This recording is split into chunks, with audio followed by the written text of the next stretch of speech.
आम सी कहावत है कि जब प्यार की बात आती है तो बुद्धिमान से बुद्धिमान व्यक्ति भी यथार्थ नहीं सोच पाता। उसे प्रेम में हर चीज प्रेममय लगने लगती है।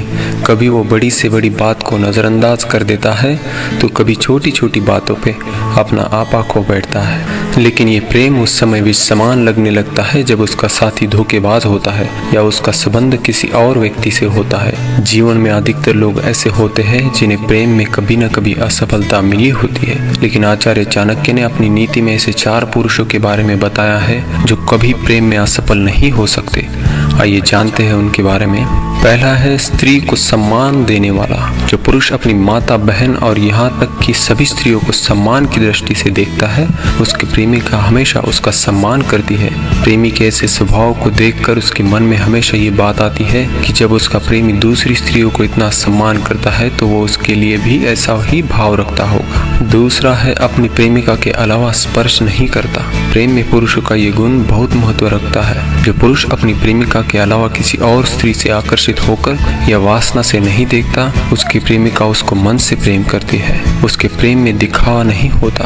प्रेम में सबसे ज्यादा आवश्यक है विश्वास को बनाए रखना। यदि कोई पुरुष प्रेम में रहते हुए किसी अन्य स्त्री को स्पर्श करता है तो संबंध बनाते समय उसकी प्रेमिका के मन में हमेशा वो बात आती है, उसके प्रेमी ने किसी और स्त्री को स्पर्श किया है। इससे वो अंदर ही अंदर घुटती रहती है। तीसरा है अपनी प्रेमिका को सुरक्षा देने वाला। जो पुरुष दूसरे पुरुषों से अपनी प्रेमिका की रक्षा करता है, उसकी प्रेमिका उसे छोड़कर कभी नहीं जाती, क्योंकि उसके मन में सुरक्षा का भाव आता है। माना जाता है कि एक प्रेमिका या पत्नी अपने प्रेमी में अपने पिता को ढूंढती है, इसलिए वो सुरक्षा और परवाह की उम्मीद लगाए रहती है। ऐसे में अगर उसका प्रेमी उसे सुरक्षित वातावरण देता है तो वो कभी भी उससे दूर नहीं जा सकती। साथ में उसके मन में अपने साथी के लिए सम्मान का भाव आता। और चौथी बात है संबंध में करता है संतुष्ट। जो पुरुष अपनी प्रेमिका को संबंध बनाते समय पूरा प्रेम और संतुष्ट करता है, ऐसी प्रेमिका हमेशा खुश रहती है। चाणक्य कहते हैं कि संबंध बनाते हुए स्पर्श को कोमल रखना चाहिए। जो पुरुष अपनी प्रेमिका को फूल की भांति समझकर उसे कोमलता से प्रेम करता है, उनकी प्रेमिका के मन में प्रेम बढ़ता ही जाता है। तो ये थे 4 पुरुष प्रेम में कभी भी असफल नहीं हो सकते। नमस्कार दोस्तों, विदुर जिनको अर्थ कुशल, बुद्धिमान अथवा मनीषी माना जाता है, वे हिंदू ग्रंथ महाभारत के केंद्रीय पात्रों में से एक है। वो हस्तिनापुर के प्रधानमंत्री, कौरव और पांडवों के काका और धृतराष्ट्र एवं पांडु के भाई थे। उनका जन्म एक दासी के गर्भ से हुआ था। विदुर को धर्मराज का अवतार भी माना जाता है। महात्मा विदुर जी ने अपनी नीतियों में बहुत सी महत्वपूर्ण बातें बताई हैं। आज मैं उन्हीं की बताई हुई 4 बातों का जिक्र यहाँ पर करने जा रहा हूँ, जो कि मनुष्य की नींद उड़ा देती है। विदुर कहते हैं, अभियुक्तम बलवता दुर्बलम हीन साधनम ऋतस्वम कामिनम चोरमा विशंति प्रजागरः कच्ची देतेर महादोषेर्न स्पृष्टोसी नराधिप कच्चिन्न परवितेषु गृध्यान विपरीतप्यसे। इस श्लोक में उन्होंने उन 4 बातों का वर्णन किया है। मैं एक एक के बारे में बताता हूँ। पहली है काम भावना जागृत होने पर। महात्मा विदुर कहते हैं, यदि किसी व्यक्ति की काम भावना जागृत हो जाती है तो उस व्यक्ति की नींद उड़ जाती है। काम वासना से घिरा व्यक्ति जब तक उसकी वासना की तृप्ति नहीं हो जाती तब तक उसे नींद नहीं आती है और वह इसी कारणवश व्याकुल रहता है। ये काम वासना उसे चैन से बैठने नहीं देती है और इस कारण से उसका किसी भी काम में मन नहीं लगता और वो कोई भी काम सही ढंग से नहीं कर पाता है। ये भावना स्त्री और पुरुष दोनों की नींद उड़ा देती है। अतः मनुष्य को काम वासना को प्रभावित करने वाली वस्तुओं पर अपना ध्यान केंद्रित नहीं करना चाहिए। दूसरी बात है अधिक बलवान व्यक्ति से दुश्मनी होने पर।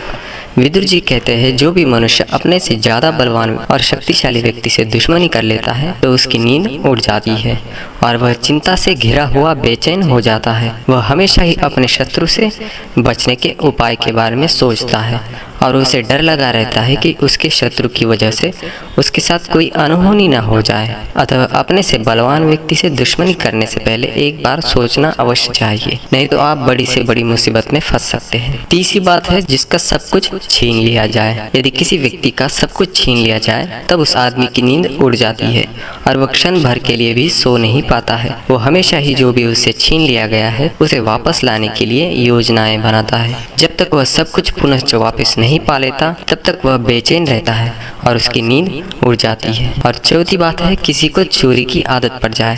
अगर किसी व्यक्ति को प्रत्येक काम में चोरी करने की आदत पड़ जाए और वह उसी के ऊपर उदर निर्वाह करता हो तो उसकी नींद उड़ जाती है, क्योंकि वह व्यक्ति हर पल चोरी करने की ही योजनाएं बनाता है और उसी के साथ उसे पकड़े जाने का भी डर रहता है। वो रात में चोरी करता है और उसके कारण वह रात को सो नहीं पाता है और दिन में उसे चोरी पकड़े जाने का डर सताता रहता है और इसी कारणवश वह दिन में बेचैन होता है और उसकी नींद इसी कारण से बार बार उड़ती जाती है। तो यह थी 4 बातें जो मनुष्य की नींद उड़ा देती है। इस वीडियो को देखने के लिए आप सभी का धन्यवाद। डिसिप्लिन को हिंदी में क्या बोलेंगे?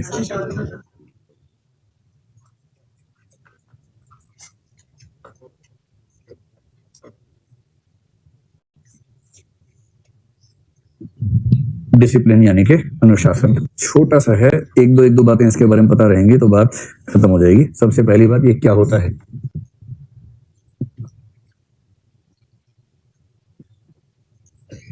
ठीक, आपके मन में आएगा क्यों होता है, नंबर 2 पे लिखो। तो इसमें क्यों नहीं, इसमें क्या होता है ना। फिर इसके प्रकार क्या हो सकते हैं, जैसे क्लास में डिसिप्लिन, क्लास के बाहर डिसिप्लिन, है ना, ऐसे कई प्रकार हो सकते हैं इसके। तीसरा हो सकता है कि इसका जीवन में महत्व क्या है, अगर है तो इसका महत्व क्या है, यानी इससे फायदे क्या है, लाभ क्या है। फिर एक हो सकता है इससे नुकसान क्या क्या है। डिसिप्लिन से कोई नुकसान होता है कि नहीं होता है?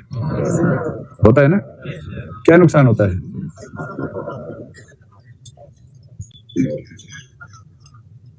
जो सबसे गोलू बच्चे होते हैं ना, इसीलिए बहुत आगे नहीं बढ़ पाते, क्योंकि डिसिप्लिन ज्यादा हो जाता है उनके अंदर, मतलब कुछ मौलिक नहीं कर पाते।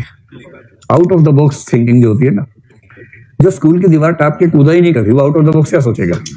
जो बॉक्स में ही रह के सोचता रहा, जो बॉक्स से टापा ही नहीं कभी, क्या सोचेगा? आप ऐसे कितने लोग स्कूल से भागे कभी ना कभी? क्या बात है। और कितने बच्चे कभी स्कूल की दीवार से कूद के नहीं भाग पाए?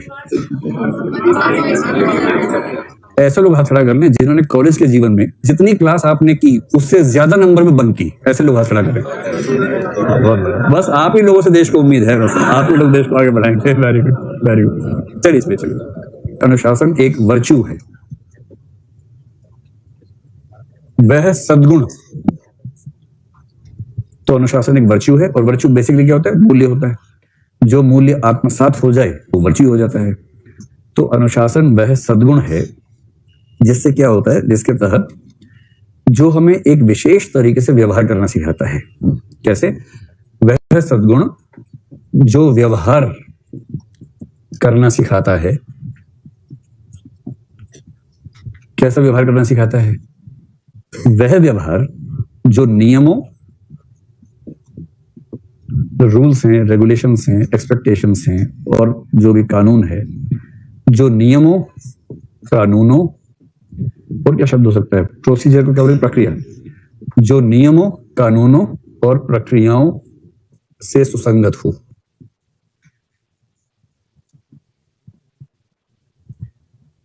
अब इसको आप परिभाषा में जब लिखेंगे तो क्रम थोड़ा बदल लेंगे।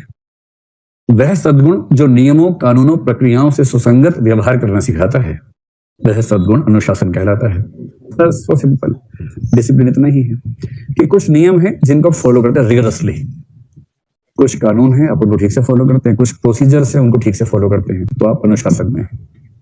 सिंपल, ठीक। अनुशासन में जो व्यवहार है, उस व्यवहार में दोनों पक्ष होते हैं।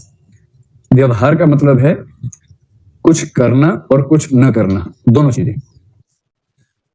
यानी नियमों के तहत करेंगे, और नियम ये भी बताते हैं क्या नहीं करना है। नियम अगर बताता है कि ये नहीं करना है तो वो नहीं करेंगे। तो व्यवहार के दोनों पक्ष हैं, जो कृत्य में व्यक्त होगा वो भी, और जो कृत्य में व्यक्त नहीं होगा, यानी कि अकृत्य होगा वो भी। दोनों प्रकार के व्यवहार इसमें शामिल है। स्पष्ट हुआ? ठीक है भाई, ये हो गया अनुशासन का मतलब। अब देखो अनुशासन के प्रकार कौन कौन से हैं। अनुशासन के प्रकार सबसे सामान्य 2 माने जाते हैं, और अगर आप 2 आधारों पर देखना चाहें, जबरदस्ती करना चाहें तो 4 मान सकते हैं। जो पहला आधार सबसे सामान्य आधार है, एक होता है सेल्फ डिसिप्लिन।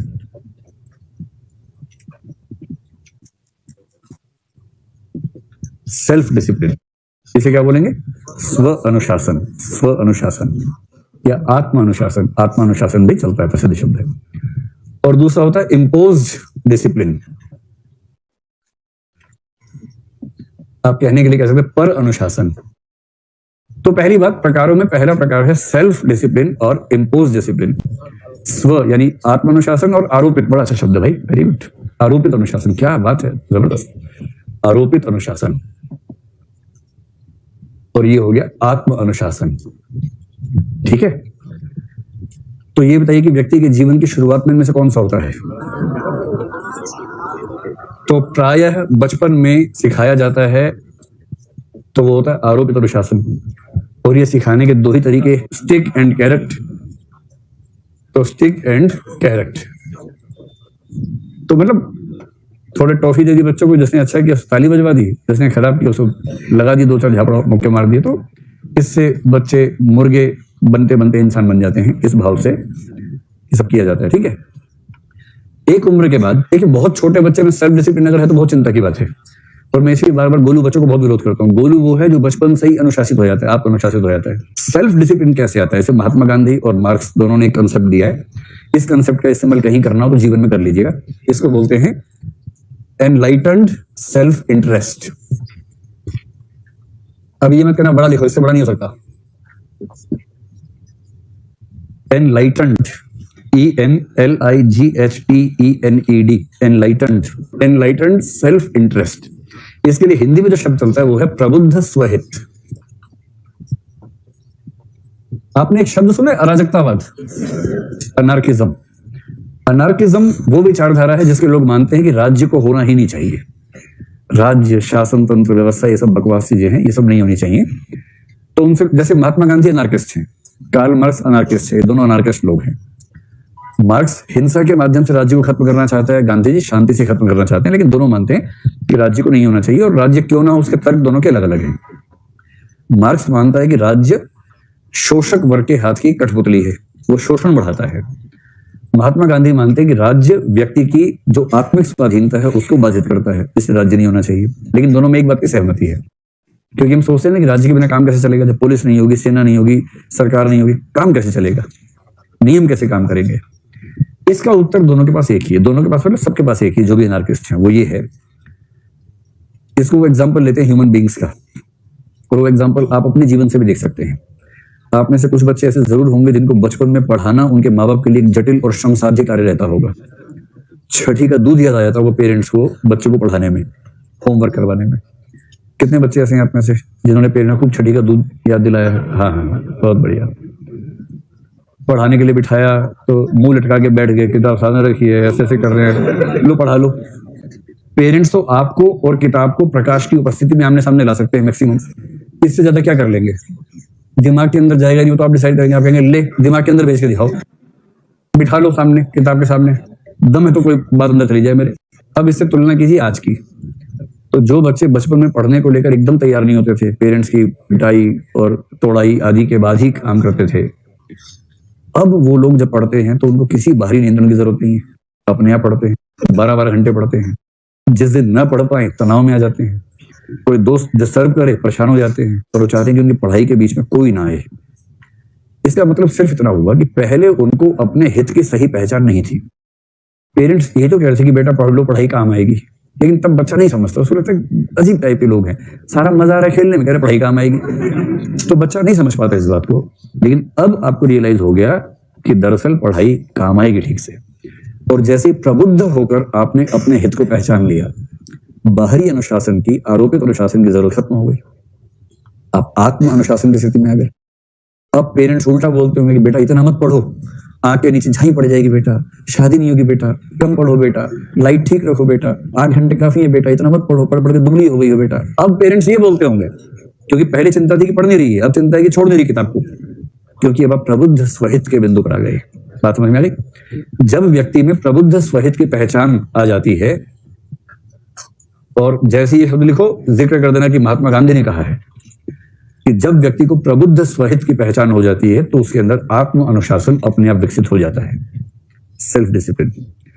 इसलिए सेल्फ डिसिप्लिन लाने के लिए केवल एक सेंस ऑफ अंडरस्टैंडिंग, एक समझदारी की जरूरत है।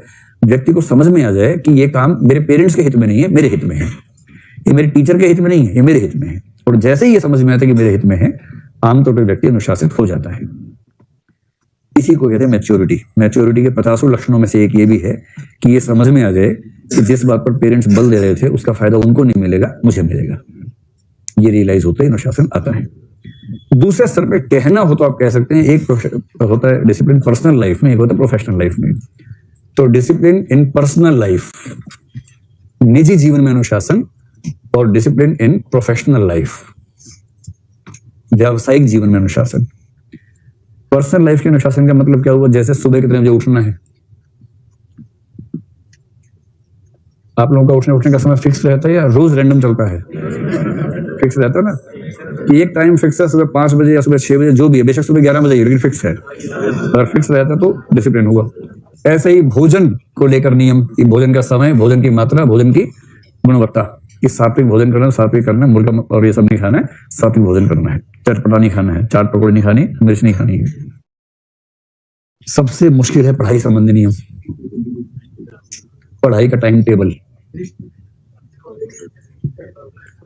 तो जो व्यक्ति उठना, सोना, भोजन की गुणवत्ता वगैरह, और इन सब के बाद एक चीज और जीवन में है, वो है एक्सरसाइज करना, शारीरिक श्रम। और शारीरिक श्रम के अलावा एक होता है, अगर किसी को योग या प्राणायाम या ध्यान आदि का भी नियम है, रोज आधा घंटा ध्यान रखना है, आंख बंद करके ध्यान में डूब जाना है। कुछ लोगों के डिसिप्लिन में एक होता है पूजा पाठ का नियम, रोज सुबह सुबह ठंडे पानी से नहा के आधे घंटे ईश्वर का नाम लेना है। तो ये कौन सा है? पर्सनल लाइफ में अनुशासन है। प्रोफेशनल लाइफ में क्या है? प्रोफेशनल लाइफ में पहला है टाइम, यानी पंक्चुअलिटी, सही समय पर ऑफिस पहुंचना। दूसरा एफिशिएंसी इन वर्क, जितने समय के लिए काम करने के लिए नौकरी पर रखा गया है उतने समय तक ठीक से प्रभावी तरीके से काम करना, एक एक क्षण का उपयोग ठीक से करना। एफिशिएंसी इन वर्क, कार्य में प्रभावी तरीके से कार्य करना, ऐसा कह सकते हैं। तीसरा जो प्रोसीजर्स हैं, एक होता है सरकारी नौकरी में थ्रू प्रॉपर चैनल, सब चीजें प्रॉपर चैनल से होनी चाहिए। तो प्रोसीजर, प्रक्रियाओं के संबंध में जो नियम वगैरह हैं उनका पालन ठीक से करना। फिर जो बाकी रूल्स रेगुलेशन से, कंडक्ट रूल्स ध्यान रख लीजिए, कोड ऑफ कंडक्ट जो होता है ना, जैसे सिविल सर्विस कंडक्ट रूल्स मैंने बताया। कंडक्ट रूल्स क्या है? जो आचरण संबंधी, नैतिकता संबंधी नियम है, वो सब। तो ऑफिस में इन सबको फॉलो करना, ठीक, इन सबको फॉलो करना, इसको बोलेंगे डिसिप्लिन इन ऑफिशियल लाइफ। चलिए, इसके बाद इसका महत्व क्या है, इसका फायदा क्या क्या है? इसका फायदा क्या होता है, देखिए, इसको हम पर्सनल प्रोफेशनल में बांट के देखते हैं, ऐसे देख लेते हैं क्या क्या फायदे होते हैं। ठीक है, डिसिप्लिन का पहला फायदा है कि प्रोडक्टिविटी बढ़ जाती है।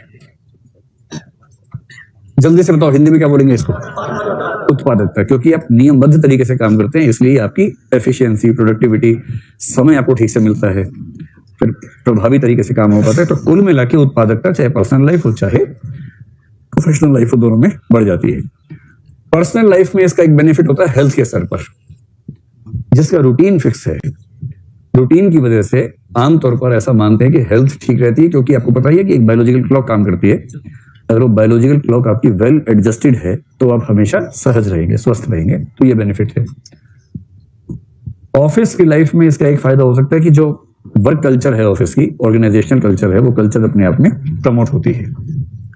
एक better work culture, work culture को हिंदी में बताओ क्या बोलेंगे? कार्य संस्कृति। तो जिस ऑफिस में सब लोग डिसिप्लिन होते हैं वहां कार्य संस्कृति बेहतर होती है, और ये पूरे ऑफिस के लिए, प्रोडक्टिविटी के लिए अच्छा रहता है। इसके नुकसान क्या क्या डिसिप्लिन के? डिसिप्लिन का पहला नुकसान है कि इससे व्यक्ति की क्रिएटिविटी और इनोवेटिवनेस मर जाती है। जो ज्यादा डिसिप्लिन होता है उसकी क्रिएटिविटी को खतरा होने लगता है। जैसे आप उससे पूछें कि स्कूल की दीवार कैसे टाप सकते हैं, सोच नहीं पाएगा इसके बारे में, क्योंकि उतना क्रिएटिव है ही नहीं। जो क्रिएटिव थे टाप के चले गए थे, जो वो भी देख रहे।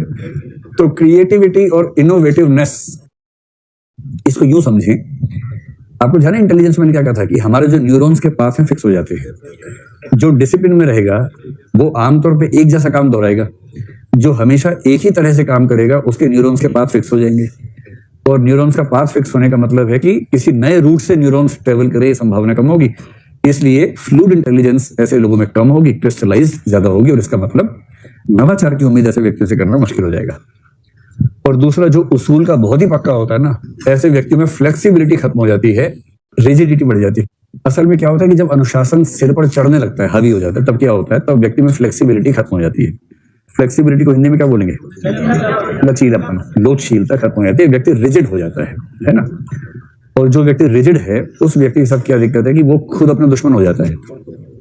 आपने ऐसे पीस देखे होंगे कि रात को 2 बजे सोएंगे तब भी बोलेंगे सुबह 4 बजे उठना है, नियम है, और एक दिन सुबह 4 बजे उठने के चक्कर में उठ ही गया। तो ये खतरा होता है बहुत रिजिड होने से। कभी एक स्विमिंग पूल बनाया एक बड़े अच्छे कंस्ट्रक्टर ने, सुंदर टाइल्स लगाई, उसमें साफ पानी भरा, पूरे पूल में टाइल्स लगी हैं, एक छोटी सी टाइल की जगह खाली छूट गई है क्योंकि टाइल कम पड़ गई या जानबूझ के नहीं लगाई।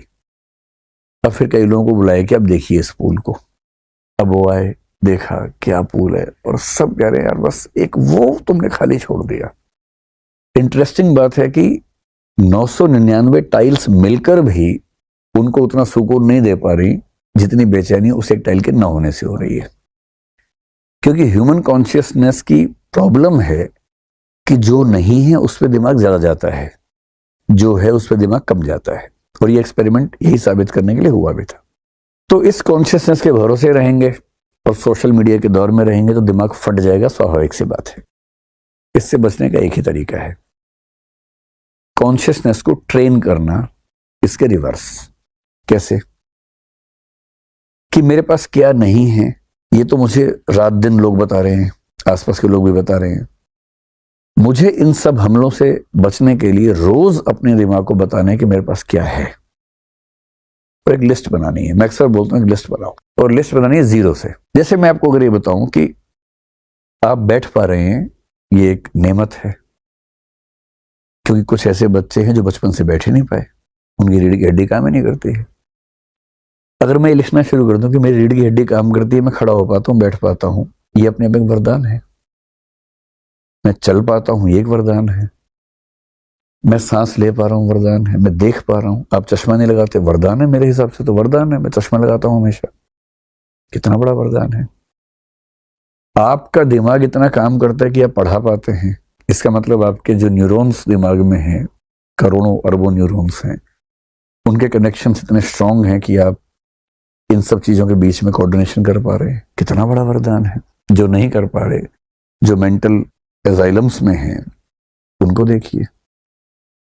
जिनका कोई एक्सीडेंट हो गया उनकी हालत देखिए, जिनको कैंसर हो गया उनकी हालत देखिए। मुझे कैंसर भी नहीं है, 1000 बीमारी हैं जो मुझे नहीं है। जब आप इनकी लिस्ट बनाएंगे, फिर मुझे ये पता है कि मेरी जिंदगी में कितना भी दुख हो, अगले 6 महीने कम से कम मेरे घर में खाना बनता रहेगा। ये सुकून अफ्रीका के लोगों से पूछिए, गरीब लोगों से, उनको आज शाम का भरोसा नहीं है। भारत में ही कम से कम 10, 20, 30% लोगों को कल का भरोसा नहीं है। मुझे 6 महीने का भरोसा है। पेरेंट्स तो कहते हैं शर्मा जी के लड़के को देखो। हाँ। मेरे घर में शायद एसी नहीं है, ये मुझे दुख है। जिनके घर में कूलर भी नहीं है उनको देखो एक बार। तो 2 तरीके हैं। पहला, आपके पास क्या क्या है, एक लंबे लिस्ट बनाइए और रोज उसको पढ़िए। सुबह सुबह कृतज्ञता महसूस कीजिए, ग्रेटिट्यूड महसूस कीजिए, प्रकृति के प्रति, समाज के प्रति, भगवान के प्रति, जिसको भी आप मानते हैं उसके प्रति। और ये महसूस करना कि मैं तो बहुत अच्छा हूं। 800 करोड़ की आबादी में कम से कम 300-400 करोड़ से बेहतर स्थिति में हूं, ये कितनी बड़ी बात है। तो जब जब समाज परेशान करे कि उसका पीएमटी में हो गया, तेरे दोस्त का आईआईटी में हो गया, तेरा नहीं हुआ, मन को खुश रखना कि भाई मैंने कोशिश पूरी की। कोशिश में कमी नहीं आनी चाहिए, कोशिश करनी है जम के।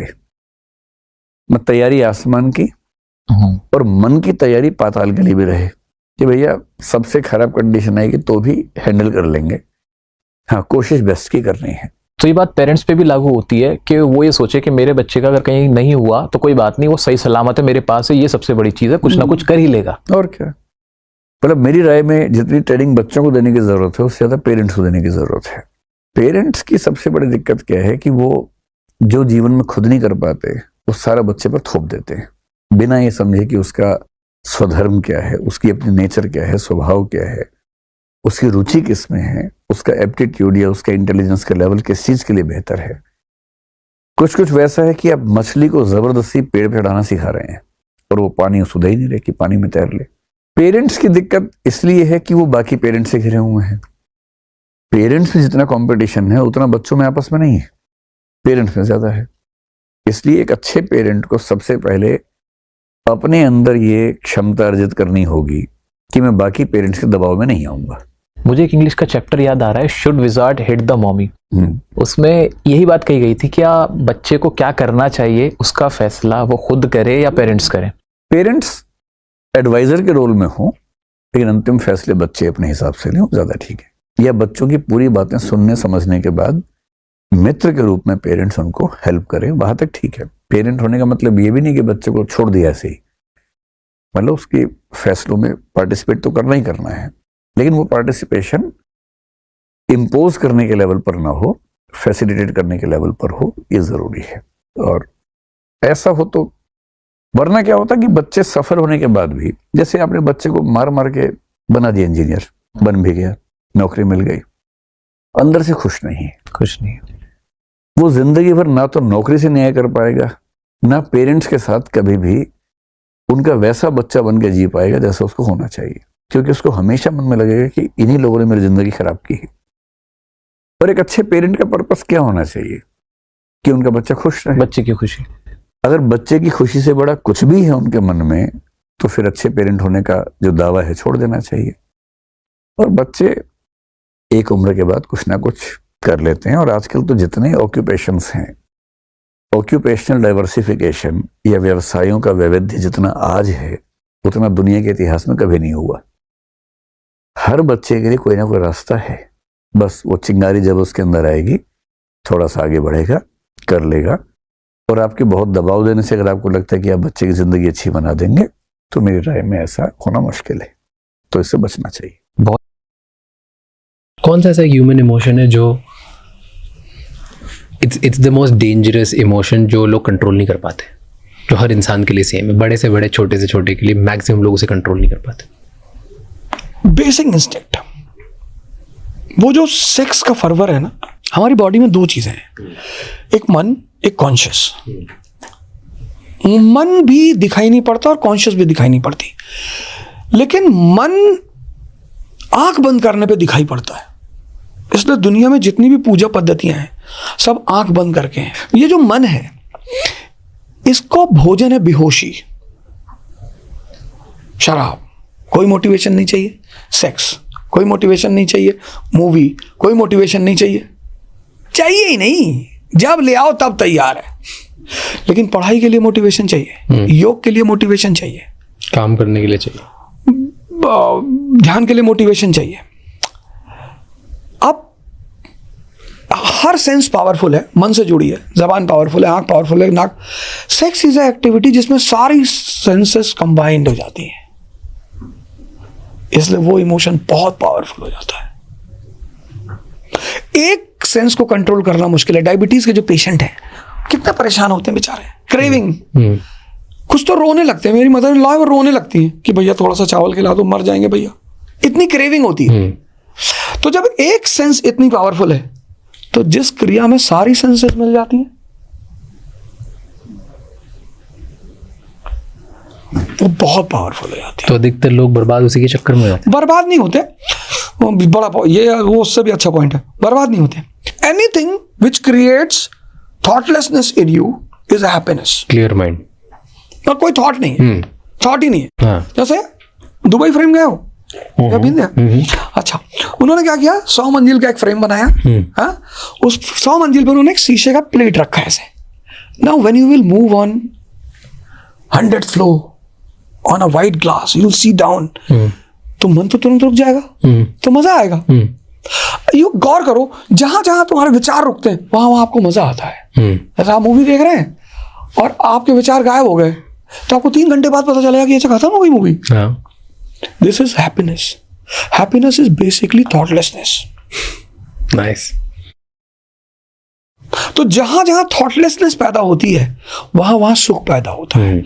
हम अनजाने में उसको पकड़ लेते हैं जाके। अब सेक्स ने थॉटलेसनेस पैदा की।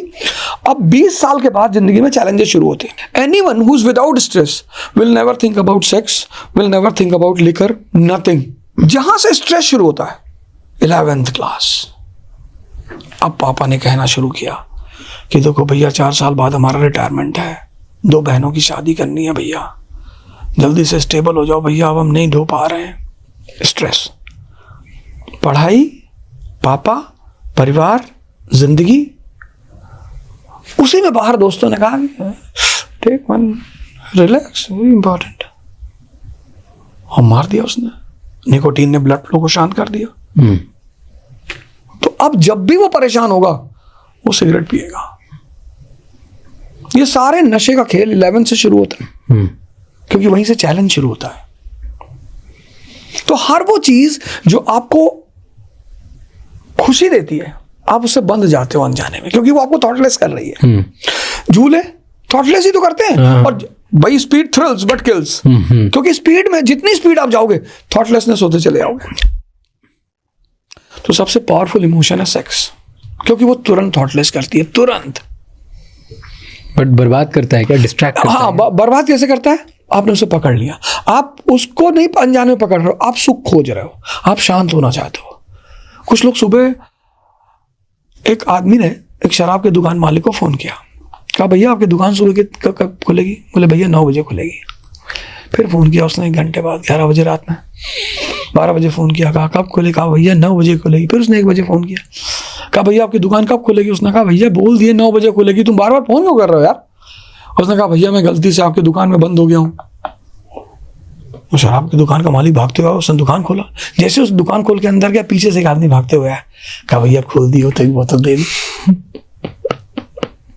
मतलब शराब एक ऐसी चीज है जो कि मेरा एक्सपीरियंस है, उसमें उसका टेस्ट ही ऐसा नहीं कि उसे पिया जाए, उसका परिणाम ऐसा है कि उसे पिया जाए।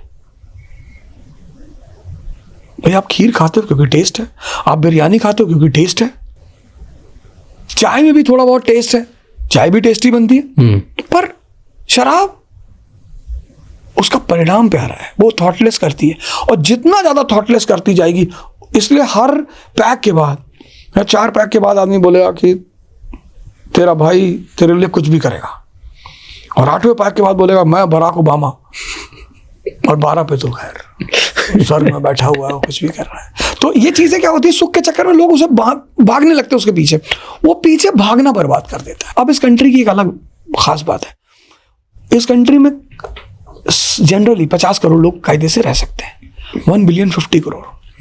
हमारे पास जितना चैलेंज है उतना ब्रिटेन के आदमी के पास नहीं है। हमारे पास ज्यादा है, ट्रू, दवा नहीं है, खाना नहीं है, दूध नहीं है, कुछ भी सही नहीं है।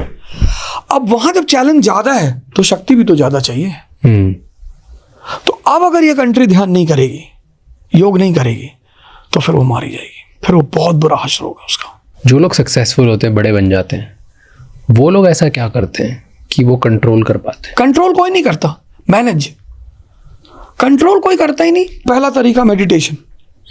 मेडिटेशन, आपका मन स्ट्रेस फ्री है, आप उधर भागोगे, जब बेस्ट तरीका है ये, बेस्ट। मैं आज यहाँ इस चैनल से सबको, पूरे भारत को कह रहा हूँ कि the coming time is going to be a very tough time, बहुत टफ। हाँ, in India because of population बहुत टफ टाइम होगा, और चैलेंजेस बढ़ेंगी, स्ट्रेस बढ़ेगा, डिस्ट्रैक्शन, सब कुछ बढ़ेगा, और उसमें आपको ताकत चाहिए लड़ने के लिए। तो when ever you will be in stress, इसका मतलब आपके थॉट प्रोसेस बहुत एक्टिव हो जाएंगे। एक बैक थॉट आ रहा है, अब क्या होगा, नौकरी खत्म हो गई, EMI कैसे देंगे, इकोनॉमी क्रैश कर रही है। डिस्ट्रैक्शन और डिस्ट्रेस का मतलब क्या है कि आपकी थॉट प्रोसेस बहुत तेज हो गई है। अब उस समय अगर आप ध्यान करते हो तो कितनी भी बुरी परिस्थिति हो, आप थॉटलेसनेस स्थिति में बैठोगे।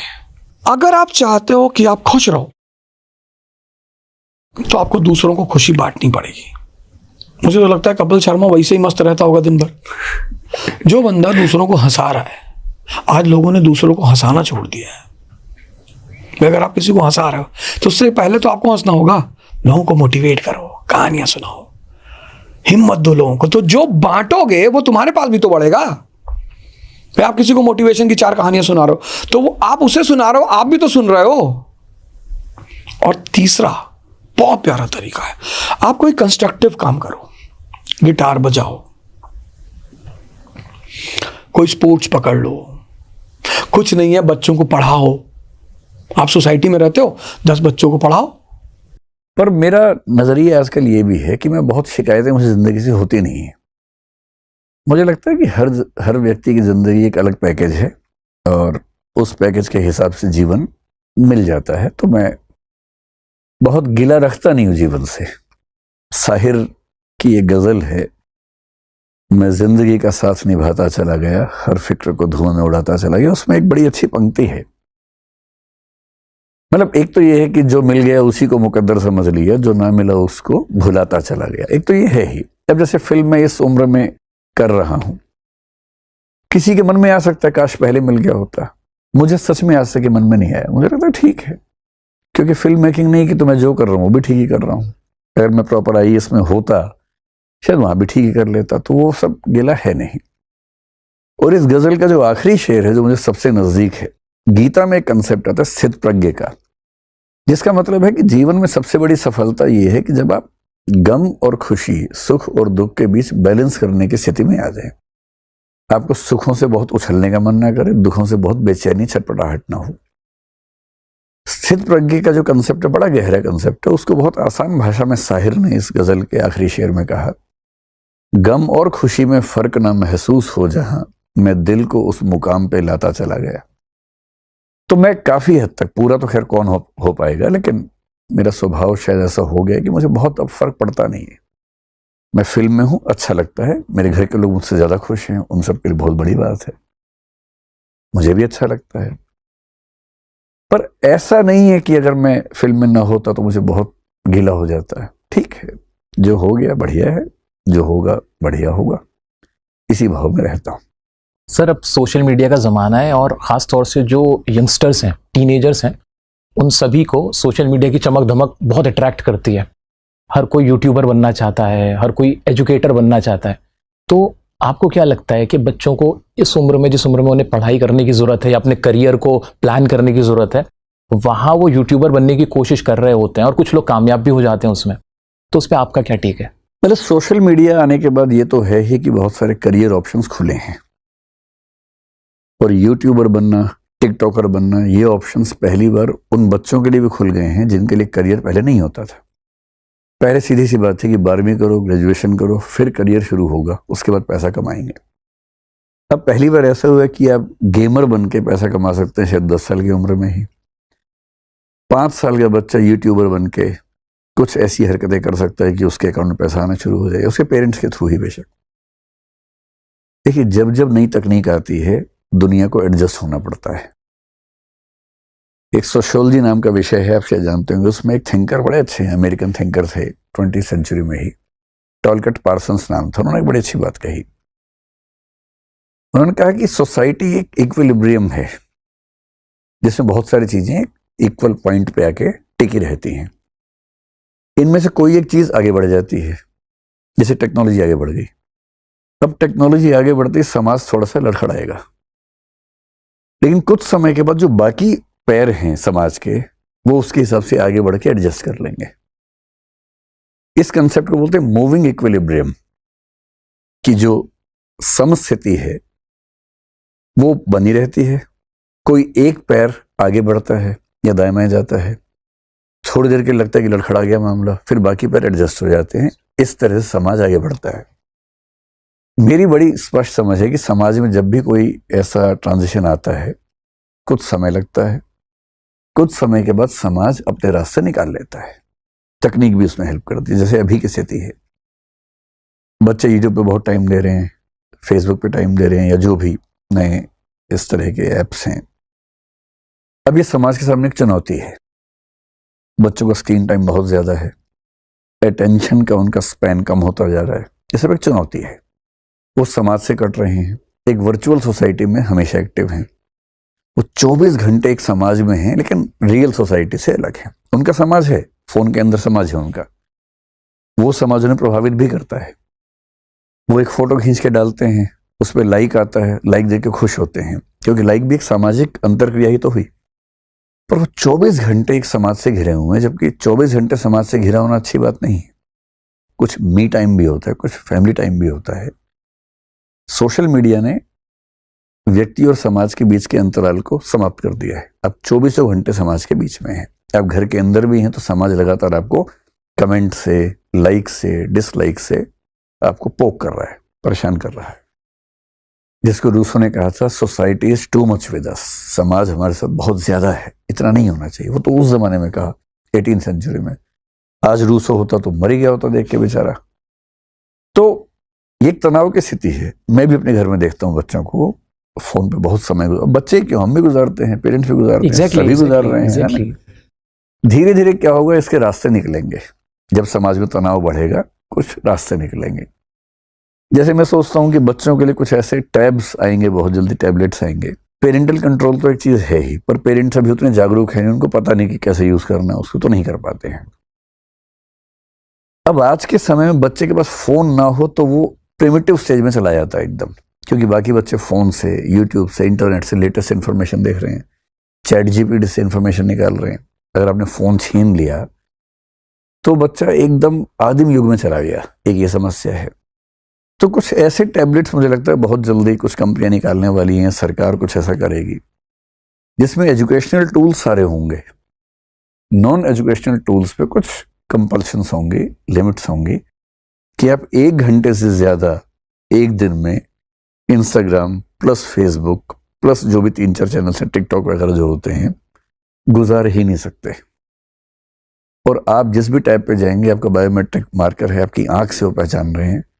आप किसी भी और सिस्टम पे जाएंगे तो आपकी आंख से ही पहचान जाएगा, आपके सामने खुलेगा ही नहीं। कुछ ऐसे मैकेनिज्म, मैं रफ एक आइडिया बता रहा हूँ, ब्लूप्रिंट है ये, ब्लूप्रिंट है, लेकिन ऐसा कुछ ना कुछ होगा। और ये मूविंग इक्विलिब्रियम होना ही होना है, हमेशा होता है, अब भी होगा। अच्छा, अभी के लिए हम ये सजेस्ट कर सकते हैं क्या कि अगर हम इस जो पढ़ाई भी कर रहे हैं, कोई क्लास भी कर रहे हैं, तो वो मोबाइल की जगह रादर देन अगर हम लैपटॉप से पढ़ें या लैपटॉप ज़्यादा यूज़ करें तो वहाँ शायद कम ऑप्शंस होते हैं डिस्ट्रैक्शन के। ये बात ठीक है, लेकिन लैपटॉप बहुत कम लोगों के पास है।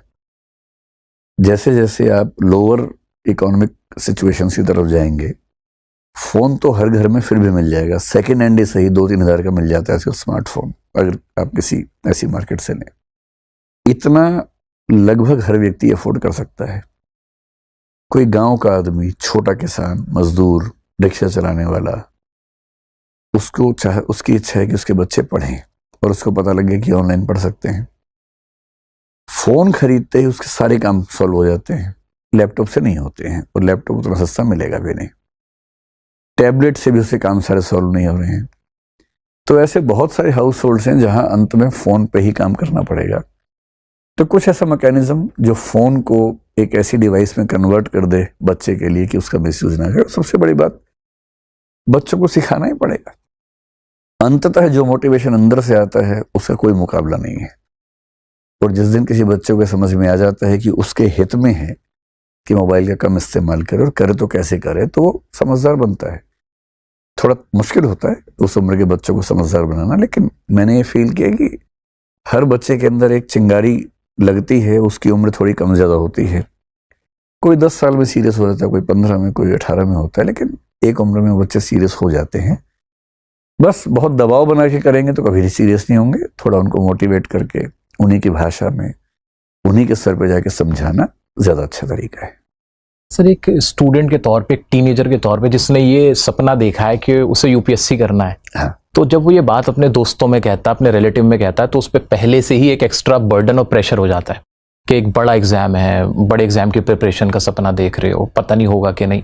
तो ऐसे बच्चे के लिए क्या सही रास्ता है कि पहले तो वो ये पहचान कर सके कि मैं इस लायक हूँ, क्या मैं क्रैक कर सकता हूँ कि नहीं। सेकेंड, उसके बाद वो क्या एग्ज़ाम होता है, कैसे एग्ज़ाम होता है, कितने फेजेस में एग्ज़ाम होता है, वो कैसे पता करे, और जो ये एक्स्ट्रा बर्डन उसके आसपास क्रिएट हो जाता है उसको कैसे दूर करे।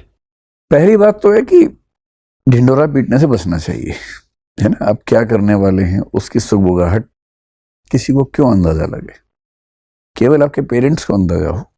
और पेरेंट्स में इतनी गहराई होनी चाहिए कि वो बच्चे की बात को अपने तक रख सकें, किसी को ना बताएं। क्यों किसी को बताना कि मैं ये कोई भी तैयारी मैं क्यों कर रहा हूँ, मन बताइए, अवॉइड कीजिए, अपने मन में सोचिए, तैयारी कीजिए। उसका बेस्ट ज्यादा दबाव इसलिए कि हम ढिंडोरा बहुत पीट देते हैं, बाद में जब नहीं हो पाता तो फिर सामाजिक आलोचना हम झेल नहीं पाते हैं। और ट्रोलिंग आजकल तो जिस लेवल पे होती है सोशल मीडिया में, कितने लोग ट्रोल करेंगे बाद में, कहना बड़ा मुश्किल है। तो बचना चाहिए, कहने से बचना चाहिए। तो मोटिवेशनल लोग आमतौर पे कहते हैं कि मेहनत चुपचाप करो, सफलता आपकी तहलका मचा दे, शोर मचा दे। वो जो अप्रोच है वो ज़्यादा ठीक है। दूसरा आईएएस का एग्जाम मतलब कौन कर सकता है, तो ये एग्जाम सबसे मुश्किल प्रतीत होने वाला एग्जाम है, सबसे मुश्किल एग्जाम है नहीं। कुछ बेसिक स्किल्स अगर आपकी ठीक हैं, जैसे आपका आईक्यू ठीक हो, मतलब रीजनिंग के सवाल आप कर पाते हो, भाषा आपकी ठीक पकड़ हो, अंग्रेजी में हिंदी में दोनों में कम से कम एक भाषा में अच्छी पकड़ होनी चाहिए। अगर आपकी लिखने की क्षमता ठीक है, आप जैसे एक निबंध आपने पढ़ा या अखबार में लेख पढ़ा, उस लेख की समरी अगर आप 200 शब्दों में लिख पाते हैं ठीक से, आपकी लैंग्वेज ठीक है, आपके शब्द ठीक हैं, फ्लो ठीक है भाषा का, अभ्यास से हो जाता है, थोड़ा सा पहले से ठीक है तो और अच्छी बात है। तो ये बहुत मुश्किल एग्जाम नहीं है। सर मैंने देखा है कि जो आईएएस या फिर यूपीएससी एग्जाम क्रैक कर रहे होते हैं उनमें ज़्यादातर ऑलरेडी प्रोफेशनल्स होते हैं, बहुत सारे डॉक्टर्स, इंजीनियर्स। सो क्या ये एक तरीका हो सकता है कि पहले आप कोई प्रोफेशन अपना कंप्लीट कर लो, एक अपना करियर के लिए एक सेफर साइड रख लो और उसके बाद अटेम्प्ट करो? हाँ, ये भी ठीक है।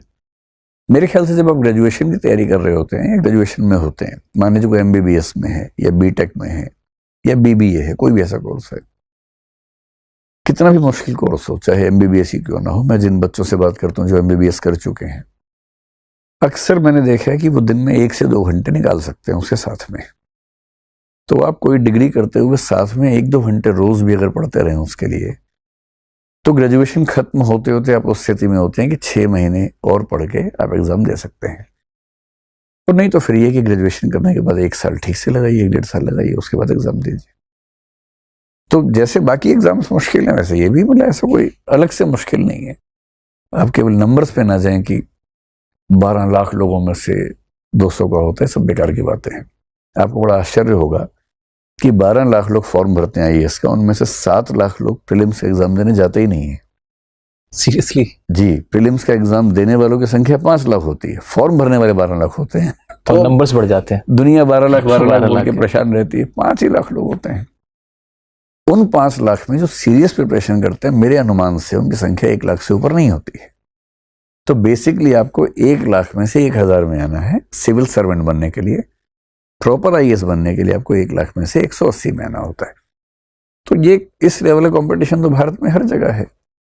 स्पोर्ट्स में जाएं, पॉलिटिक्स में जाएं, एसएससी में जाएं, कहीं भी जाएंगे आप, इतना कंपटीशन तो है हमारे देश में, तो यहाँ भी है। Sir as an English teacher, English का क्या रोल होता है यूपीएससी के अंदर, सिविल सर्विसेज में? देखिए, यूपीएससी में इंग्लिश का जो रोल है, मेंस में क्वालिफाइंग पेपर है इंग्लिश का, जो सबको क्वालिफाई करना होता है। बहुत मुश्किल नहीं होता है। अगर किसी की बहुत बेसिक लेवल पे इंग्लिश ठीक ठाक है तो पास कर लेता है उसको। उसमें एक ऐसे लिखना होता है, ट्रेसी राइटिंग होता है और कुछ ग्रामर के क्वेश्चंस आते हैं। बाकी प्रीलिम्स में जो सीसेट है उसमें कॉम्प्रीहेंशन का एक हिस्सा है जो दोनों भाषाओं में होता है, लेकिन कभी कभी थोड़ा सा अंग्रेजी में देख लेने से कुछ शब्द ठीक से समझ में आते हैं। तो कंपलसरी पार्ट तो केवल इतना है कि मेंस में एक क्वालिफाइंग पेपर है जो पास करना होता है, उसके अलावा कोई अनिवार्य भूमिका नहीं है। लेकिन जैसे इंटरव्यू में अगर आप अंग्रेजी समझते हैं, कम से कम सवाल समझ लें, 2-4 वाक्य बोल भी दें अंग्रेजी में, तो उसका असर काफी अच्छा होता है। और ज्ञान के मामले में अंग्रेजी आना तो बेहतर है ही, क्योंकि हिंदी में हम कितनी भी कोशिश कर लें उतना अच्छा कंटेंट हमेशा नहीं मिल पाता है। तो अंग्रेजी आए तो बेनिफिट्स हैं, लेकिन अनिवार्यता की जहां तक बात है वो केवल एक क्वालिफाइंग पेपर वाली अनिवार्यता है। सर कोई स्टूडेंट है, अभी मान लीजिए 10th क्लास में है, वो आगे सपना देख रहा है कि वो यूपीएससी करेगा, उसने डिसाइड किया हुआ है, तो वो अपने किन फील्ड्स को, किन सब्जेक्ट्स को अपना स्ट्रॉन्ग बनाए ताकि वो आगे क्वालिफाई करने के उसके चांसेस बढ़ जाएं? देखिए, जो मेंस का एग्जाम है उसमें एक ऑप्शनल सब्जेक्ट लेना होता है, वो तो बाद में डिसाइड कर लेगा बच्चा, अभी नहीं करना चाहिए। अभी उसको जो जनरल स्टडीज है, हिस्ट्री है, ज्योग्राफी है, साइंस है, सिविक्स जिसको आप बोलते होंगे, उसको पॉलिटी बोलते हैं यहाँ पर, इन सबको ध्यान से देखते रहना चाहिए। और क्योंकि सीसेट के पेपर में, प्रीलिम्स में एक क्वालिफाइंग पेपर होता है, इसमें मैथ, रीजनिंग, कॉम्प्रीहेंशन आता है, तो बेहतर है कि वो अखबार का रोज एक लेख पढ़ने का अभ्यास कर ले, तो कॉम्प्रीहेंशन उससे हो जाता है। बस जो अच्छे शब्द हैं उनको नोट करते रहें, एक लेख रोज पढ़ते रहें, लिखने का अभ्यास थोड़ा सा करते रहें। और पढ़ाई करने की बात है तो history, polity, economy, science, geography, ये चीजें पढ़ लें। हालांकि नहीं भी पढ़ पाएंगे तो ग्रेजुएशन के बाद 1 साल में सब हो जाएगा। पर पहले से पढ़ते रहेंगे तो आसान रहेगा थोड़ा सा। सर बच्चों की लाइफ में खास तौर से मैं अभी बात कर रहा हूँ स्कूल स्टूडेंट्स की, जो छोटे होते हैं, टीनेजर्स होते हैं, उनकी लाइफ में बहुत तरह के डिस्ट्रैक्शंस होते हैं। अपोजिट जेंडर की तरफ भी डिस्ट्रैक्शन होता है। साथ ही इसी से रिलेटेड एक और बात है कि यूँ कहा जाता है कि बच्चों को पहले से ही माँ बाप अगर अवेयर कर दें सेक्स एजुकेशन की तरफ, उनको सिखा दें, समझा दें, तो वो फिर अपने ट्रैक से ऑफ नहीं जाएंगे जी। इसके बारे में आपकी क्या राय, कैसे उन डिस्ट्रैक्शन से दूर रहा जाए? और फिर एट द सेम टाइम मैंने आपको भी सुना कहते हुए कि प्यार करना अच्छी बात है, और बच्चों कई लोग बोलते हैं, तो प्यार की सही उम्र क्या है? इसलिए भी है क्योंकि हमें बहुत समय तक ऐसा लगता है, हम बहुत ऐसे जो जीते हैं हम लोग हमेशा परसीव करते हैं और हम चाहते हैं कि जो हम करते हैं हम अपने आप को उसका क्रेडिट दें। शायद बहुत लोग इसलिए जो मैं का भाव भी आता है कि ये जो मैंने किया, मैं एक ऐसे ज़माने से आया, एक ऐसे ख़ानदान से आया, ऐसी जगह से आया और आज देखो मैं ये हूँ, मैं वो हूँ, मैं ये हूँ। वो जो मैं का भावना जो इंसान अपने साथ लेके चल रहा है, क्या वो मैं की भावना है भी कि नहीं? फ्री विल है भी कि नहीं? इससे पहले फ्री विल है क्या? ये बहुत बड़ा सवाल सबके रहता है। मैं साइंटिफिक पॉइंट ऑफ व्यू से बात करेंगे, आप प्लीज़ थोड़ा साहित्य और फिलोसफिकल पॉइंट ऑफ व्यू से आप बताइए फ्री विल के बारे में क्या बोलते हैं? दरअसल आपने जो अभी बातें कही ना, उसमें दो एस्पेक्ट्स आ गए हैं। एक तो फ्री विल का है, लेकिन जो दूसरा आपने कहा कि मैं का भाव, मैं के भाव को फिलॉसफी में या हम साइकोलॉजी में देखें तो केवल फ्री विल में नहीं रखते हैं, वो थोड़ा अलग टॉपिक हो जाता है। उसमें अगर मैं सच कहूँ तो ये तीन बातें हम कर रहे हैं इस समय। एक तो है फ्री विल, जिसका मतलब हम डिस्कस करेंगे अभी। एक दूसरा पक्ष ये होता है कि मैं नाम की कोई चीज़ है भी या नहीं। इसको हम फिलॉसफी में पर्सनल आइडेंटिटी की प्रॉब्लम कहते हैं। जैसे एक छोटा बच्चा हमने देखा और बाई चांस 20 साल के बाद हम फिर से उस परिवार से मिलने गए, बच्चा बड़ा हो गया और उस बच्चे ने दरवाज़ा खोला, हम उसको पहचान नहीं पा रहे। तो एक सवाल ये उठता है कि उस 1 साल के बच्चे और 20 साल के व्यक्ति के बीच में क्या कुछ भी ऐसा है जो कॉमन है और जिसको हम मैं या आई कह रहे हैं या यू कह रहे हैं? क्योंकि सेल्फ सारी चेंज हो चुकी हैं उसकी। तो क्या है जिसकी वजह से कई लोग उसको तब से आज तक एक ही संज्ञा से, एक ही नाम से संबोधित कर रहे हैं? This problem is known as the problem of personal identity in philosophy. ये जब शिप ऑफ थीसियस शायद इसके अराउंड ये आता है कि सब कुछ पार्ट में अगर बदल भी दूं, उसके बाद भी उसी शिप को आप वही शिप क्यों बोले जिसमें वो कैप्टन अवेलेबल है? बुद्ध ने ठीक यही बात, बुद्ध के एक फॉलोअर नागार्जुन ने ठीक यही बात रथ के एग्जाम्पल से समझाई है, जो शिप ऑफ थीसियस में आप बता रहे हैं ऐसा है। तीसरा एस्पेक्ट जो होता है उसके लिए पॉलिटिकल फिलोसफी में एक शब्द है पॉजेसिव इंडिविजुअलिज्म। इसका मतलब ये होता है कि जैसे मान लीजिए मुझे और आपको भी बाकी लोगों की तुलना में ज्यादा ख्याति मिल गई, शायद धन भी ज्यादा मिल गया होगा, मुझे नहीं पता क्या स्थिति आपकी, लेकिन मिल ही जाएगा आगे। नहीं मिला मुझे मिल गया क्योंकि मैं आपसे 20-25 साल पहले से मेहनत कर रहा हूँ, काम कर रहा हूँ। तो जो मैंने धन कमाया, जो मैंने नाम कमाया, उस पर मेरा हक बनता है क्योंकि वो मेरी योग्यताओं और मेरी मेहनत से आया है। थोड़ा और पीछे जाएं तो सवाल है कि मेरी योग्यताएं। ये है Ayanokoji, classroom of the elite का मेन कैरेक्टर, जिसके इंटेंशंस और इमोशंस दोनों ही नहीं दिखते। ठीक वैसे ही जैसे हमारे एग्जाम की तैयारी और रिजल्ट में नंबर नहीं दिखते। और लोग अयानो कोजी को पसंद करते हैं क्योंकि ये बंदा किसी चीज पर रिएक्ट ही नहीं करता। एग्जाम्पल के लिए ये मान लो कि आप इस बंदे से बात करने का ट्राई करते हो, यार अयानो कोजी मेरे 5 साल का भाई यार उसके एग्जाम में वापस फेल हो गया यार, लेकिन इस बार तो मैंने उसका एग्जाम लिखा था। ओए वो देख घर के ऊपर से प्लेन जा रहा है। ओए वो देख प्लेन के ऊपर से घर जा रहा है। वो क्या करता है रे? वैसे मेनली अयानो कोजी को लोग इसलिए पसंद करते हैं क्योंकि ये इमोशनलेस जीनियस होने के साथ ही लोगों को मैनिपुलेट भी करता है और लॉजिकल डिसीजंस भी लेता है, जो कि काफी अच्छी बात है। बट स्टिल मेरे अकॉर्डिंग अयानो कोजी जैसा बनना एक पर्सन के लाइफ का सबसे खराब डिसीजन हो सकता है। आई नो आप लोगों के दिमाग में आ रहा होगा, भाई अयानो कोजी जैसा मास्टरमाइंड या इमोशनलेस बनने में बुरा क्या है? तो इसे एक्सप्लेन करने के लिए सबसे पहले हम बात कर लेते हैं इमोशनलेस बनने की। देखो आई एग्री, इमोशनलेस होने के कुछ फायदे हैं, जैसे आपको रिजेक्शन से फर्क नहीं पड़ेगा और आपके सारे डिसीजंस 100% लॉजिकल होंगे, यानी आप इमोशन में बहकर ऐसे कांड नहीं करोगे। ओके, ये तो इमोशंस की नहीं कॉमन सेंस की गलती है।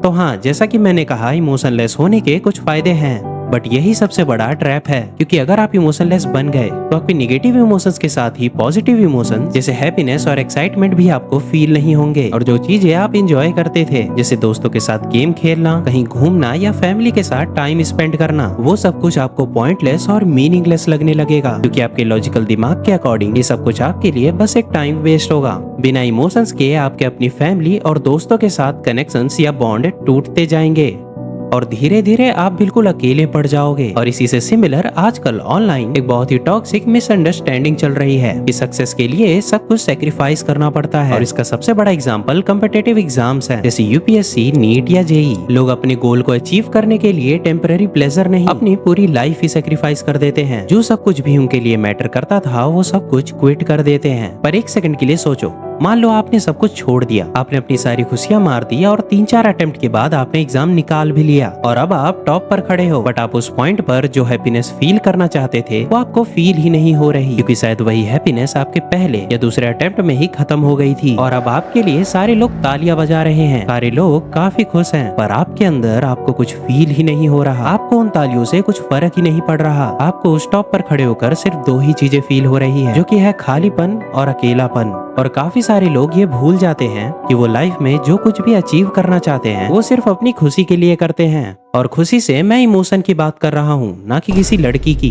वैसे आपके जीवन में तो दोनों ही नहीं है, बिल्कुल मेरी तरह। खैर, जैसा कि मैंने कहा, सभी लोग जो भी गोल अचीव करना चाहते हैं वो सब at the end happiness feel करने के लिए ही करते हैं, बट अपने उसी गोल की तरफ आगे बढ़ रही जर्नी में वो अपनी उसी हैप्पीनेस का सैक्रिफाइस कर देते हैं जो वो एट द एंड फील करना चाहते थे। एंड आपको काफी लेट रियलाइज होगा कि हाँ, आप फाइनली अयानो कोजी की तरह इमोशनलेस तो बन गए, पर क्या इमोशंस को सैक्रिफाइस करना सच में वर्थ इट भी था?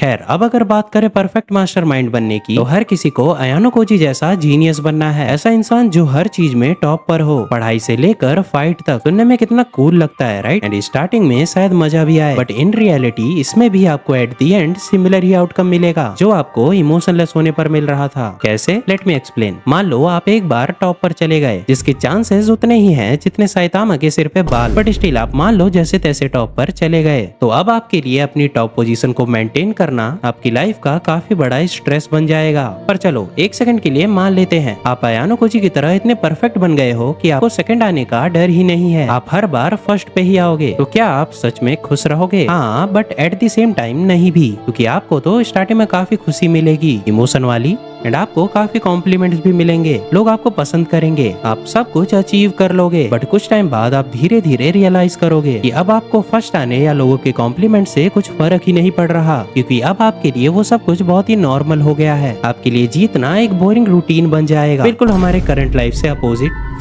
लोग आपकी काफी तारीफ करेंगे, पर वो कॉम्प्लीमेंट्स आपको रेपिटेटिव लगने लगेंगे, जैसे कोई सेम ऑडियो टेप बार बार प्ले कर रहा हो। लाइफ का सबसे बड़ा मजा होता है कुछ नया सीखना, फेल होना और फिर इम्प्रूव करना। अगर आप पहले से ही परफेक्ट हो जाओ और हर बार आपको सेम ही आउटकम मिले, तो वो आज नहीं तो कल आपके लिए बोरिंग ही हो जाएगा। ठीक वैसे ही जैसे आपको हर बार भूख लगने पर आपको बस आपका फेवरेट फूड ही दिया जाए, तो चाहे आपको वो कितना ही पसंद क्यों ना हो, अब उससे धीरे धीरे बोर हो जाओगे। बेसिकली एट द एंड आप वापस उसी खालीपन को फील करोगे। फर्क सिर्फ इतना होगा, इमोशनलेस होने पर आपको कुछ फील नहीं हो रहा था, पर परफेक्ट होने पर आपको 2 इमोशंस हमेशा फील होंगे, जो कि है बोर्डम और फ्रस्ट्रेशन। और वैसे मेजॉरिटी ऑफ दी लोग इस फैक्ट को पूरी तरह इग्नोर कर देते हैं कि अयानो कोजी ने वो स्कूल ही इसलिए ज्वाइन किया था ताकि वो एक नॉर्मल स्टूडेंट्स की तरह एक नॉर्मल जिंदगी जी सके। वो वहाँ अपने टैलेंट का शो ऑफ करने नहीं गया था, क्योंकि उसके लिए फर्स्ट आना और टॉप रिजल्ट्स ऑलरेडी मीनिंगलेस हो चुके थे। और सबसे बड़ी बात, वो इतना परफेक्ट अपनी मर्जी से नहीं बना था, उस पे उसके बचपन से ही हॉरिफाइंग एक्सपेरिमेंट्स किए गए थे।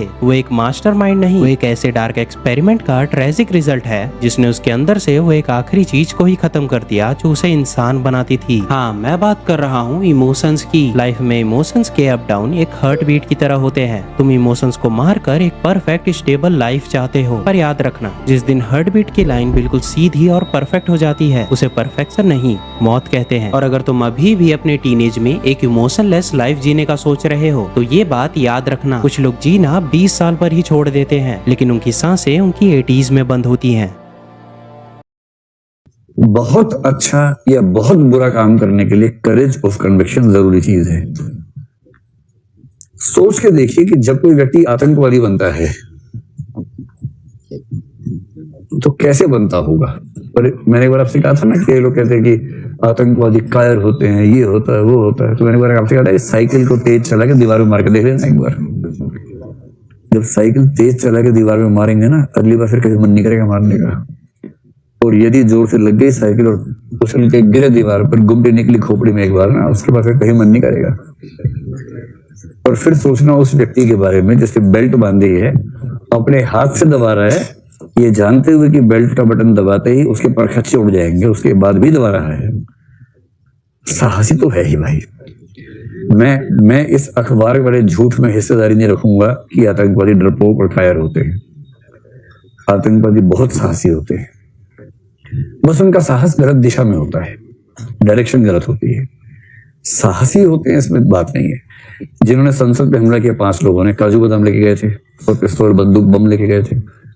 आप सोचिए, पूरी भारतीय संसद, क्या योजना थी कि लोकसभा के सांसदों को बंधक बना लेंगे? इस पूरे देश के सबसे महत्वपूर्ण 545 व्यक्ति, उनको बंधक बना लेंगे। मतलब उनको बचाने के लिए पूरे देश की सेना भी लग जाएगी, सीधी सी बात है। पुलिस तो छोटी बात है। और 5 लोग बंदूकें लेके इतना साहस कि हम ऐसा कर देंगे। उनको अच्छे से पता ही होगा कि मौत हमारी होनी है। और ये पता हो कि हमारी मौत होनी है, उसके बाद भी एकदम धूमधाम से चले जाना, ये मजाक तो नहीं है कम से कम। फिर बहुत साहस है ये साहस कहाँ से आता है? ब्रेन वॉश से तो आता है, लेकिन ब्रेन वॉश जब कर देंगे तो ब्रेन वॉश के बाद उस व्यक्ति को ये कन्विक्शन हो जाना चाहिए कि मेरा रास्ता सही है। ब्रेन वॉश तो 100 लोगों का करने का प्रयास किया, उनमें से मुश्किल से 10 ऐसे जिहादी बन पाते हैं, फिदाइन बन पाते हैं, बाकी नहीं बन पाते, डरते हैं, नहीं भाव मन में आता है। 8-10 हो जाते हैं।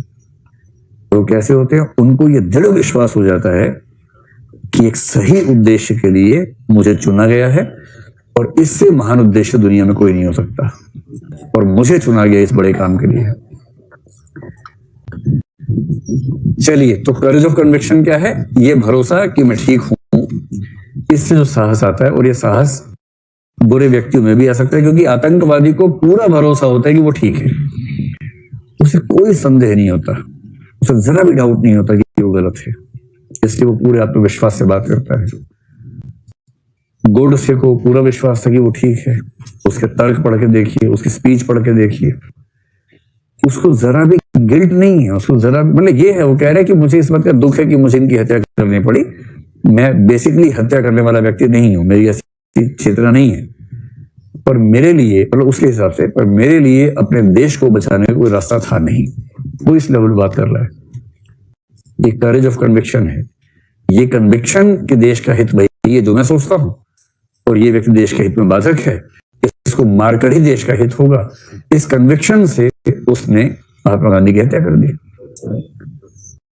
इसलिए कोई आतंकवादी हो, कोई हत्यारा हो, कोई भी ऐसा व्यक्ति जो किसी बड़े स्तर पर गलत काम करेगा, उसके पीछे ये करेज ऑफ कन्विक्शन, जो वैचारिक अपराध होते हैं, विचारधारा पे टिके अपराध हैं, वो सारे के सारे अपराध इसी से होते हैं। जैसे डकैती विचारधारा पे टिका अपराध नहीं है, पर नक्सलवाद विचारधारा पे टिका अपराध है।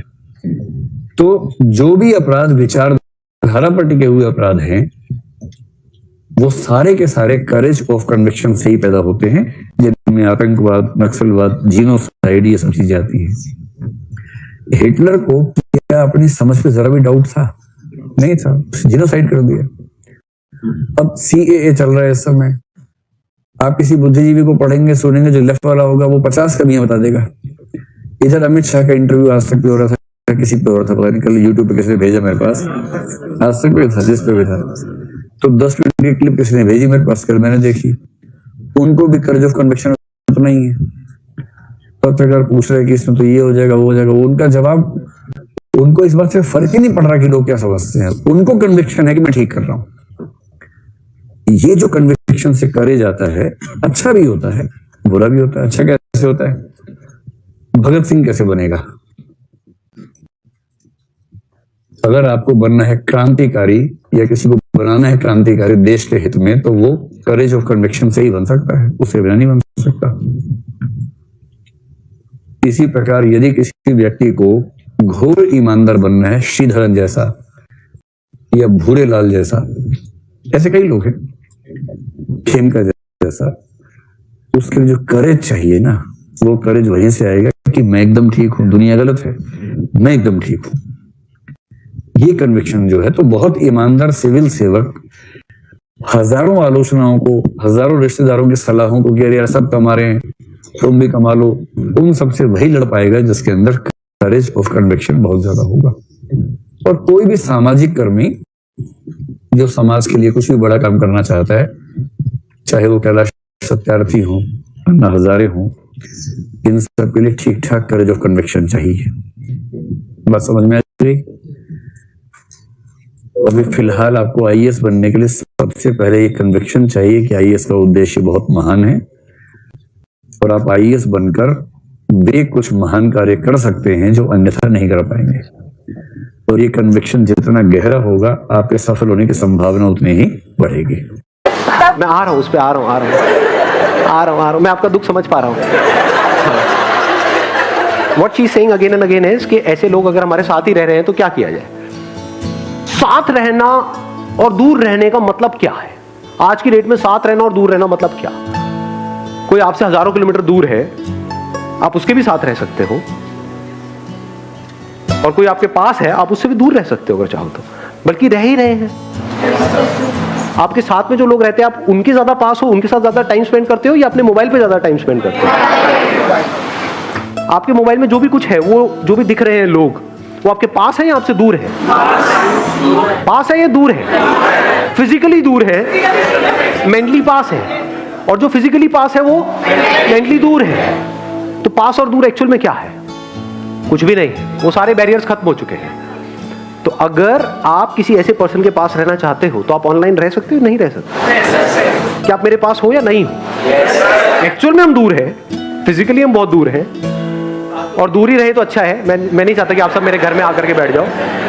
हाँ, दूर ही रहना चाहता हूँ फिजिकली हमेशा के लिए आप सब से, ताकि मैं चैन से जी पाऊँ। लेकिन साइकोलॉजिकली क्या हम एक दूसरे से पास है? नहीं है। क्या आपकी और मेरी थॉट प्रोसेस धीरे धीरे अलाइन हो रही है? नहीं हो रही। कितने हैं जिन्होंने मेरी ऑलमोस्ट सारी वीडियोस देखी है, बहुत सारी वीडियोस देखी है? बताना मैं सच कह रहा हूँ या गलत कह रहा हूँ, सही कह रहा हूँ या गलत कह रहा हूँ। अभी जो मैंने एग्जांपल दिया है मैग्नेट वाला, जब आपने मेरी वीडियोस देखनी शुरू करी थी, आज से 1 साल पहले, 2 साल पहले, 3 साल पहले, तब आपकी थॉट प्रोसेस एक तरह की थी। आज आपकी थॉट प्रोसेस चेंज हुई है, नहीं हुई है? यस और नो? क्या ऐसा होता है कि मैं कुछ बोल रहा होता हूँ और आपको पहले ही पता लग रहा होता है कि अब ये आने वाला है? इसका मतलब क्या हो रहा है? मतलब जिस तरह से मैं सोच रहा हूं उसी तरह से आप सोच रहे हो। ऐसा हो रहा है? मतलब हमारी थिंकिंग एक दूसरे से मैच हो रही है। वो क्यों हो पा रहा है? क्योंकि हम एक दूसरे के पास है, तभी तो हो पा रहा है। दूर होते तो कैसे होता? आ रहा है क्लियर? आपको आंसर मिल रहा है? तो पास और दूर it's not physical any more. वो टाइम गया। तो पहले होता था जब ना टेलीफोन्स थे, खत लिखे जा रहे हैं किसी के पास आने के लिए। अब वो जमाना गया। अब तो पास और दूर कुछ रहा ही नहीं है, और एक्चुअल में पास और दूर का सारा खेल यहां पर है। तो अगर आप भी अपने आप को कुछ एक्स्ट्राऑर्डिनरी बनाना चाहते हो, उसका सिर्फ और सिर्फ एक तरीका है, you need to come in contact with such people.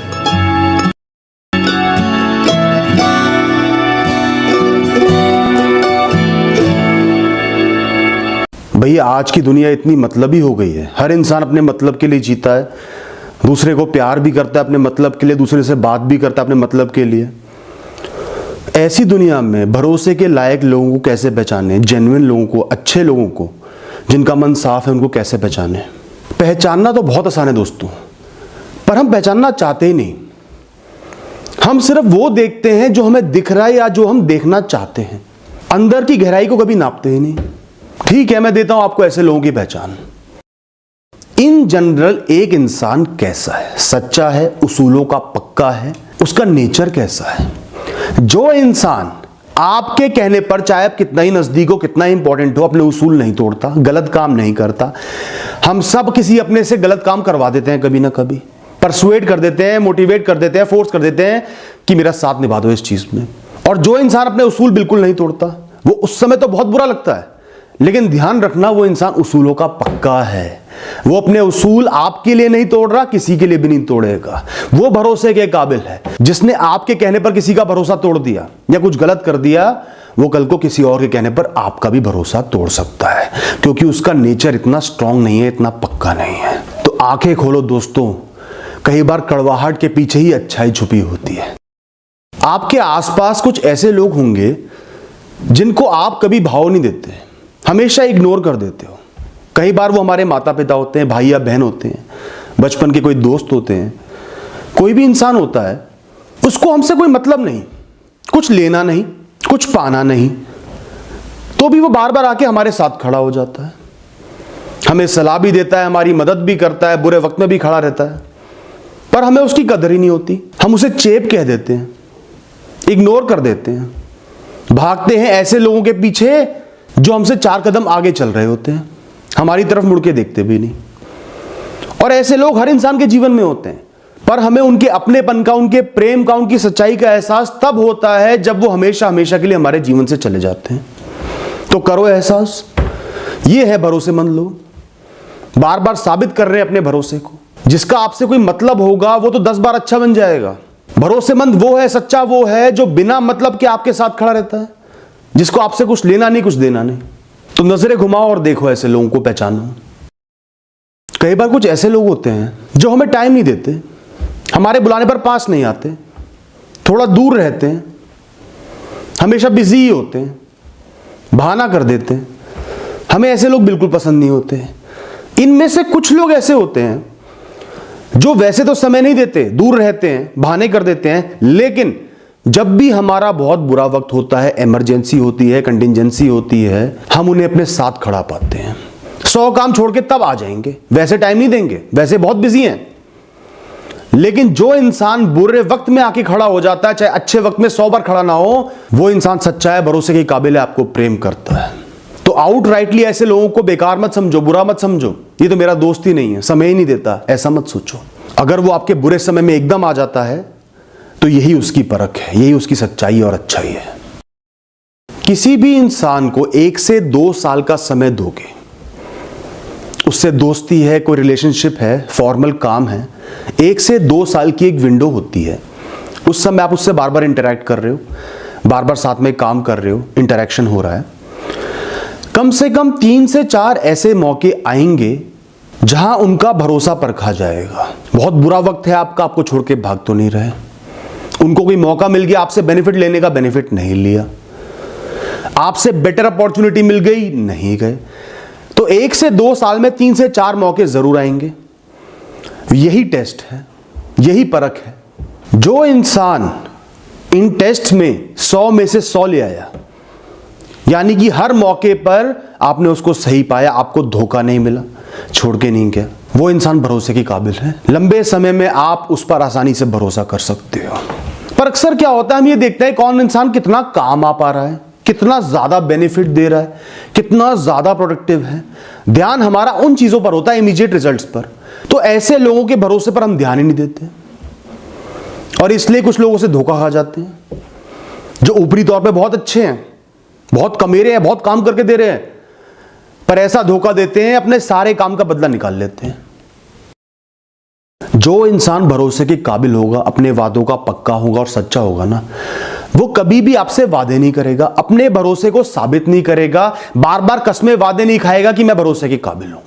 वो भरोसा उसके मन में छपा हुआ है, बसा हुआ है, वो ऐसा ही है, ये उसकी असलियत है। जिसकी ये असलियत नहीं होगी ना, उसको बार बार जरूरत पड़ेगी दिखाने की कि मैं ऐसा हूं। बात को समझना, जिसके अंदर वो चीज बसी हुई है उसको दिखाने की जरूरत ही नहीं है, उसकी पर्सनैलिटी अपने आप रिफ्लेक्टिव है, वो ऐसा ही है। उसको पता ही नहीं कि भरोसे के नाकाबिल होना कैसा होता है, धोखेबाज होना कैसा होता है, तो वो आपको कुछ साबित करेगा ही नहीं, साथ खड़ा रहेगा, अपना भरोसा प्रूव करेगा, हाँ या ना में जवाब देगा, 100 बार वादे नहीं करेगा। क्या मैं तुम पे भरोसा कर सकता हूं? आपने पूछ लिया। सर जान लगा दूंगा, सर ये कर दूंगा, वो कर दूंगा, अपने बच्चों की कसम, इसकी कसम, जिसने ये सब बोल दिया बस ये सही है। और जो इंसान सच्ची में भरोसे के काबिल होगा ना, वो मुस्कुरा देगा या हाँ या ना में सिंपल सा जवाब दे देगा। और ऐसे लोग ज्यादातर अपने काम से काम रखते हैं, फालतू बात नहीं करते, काम करके दिखाते हैं।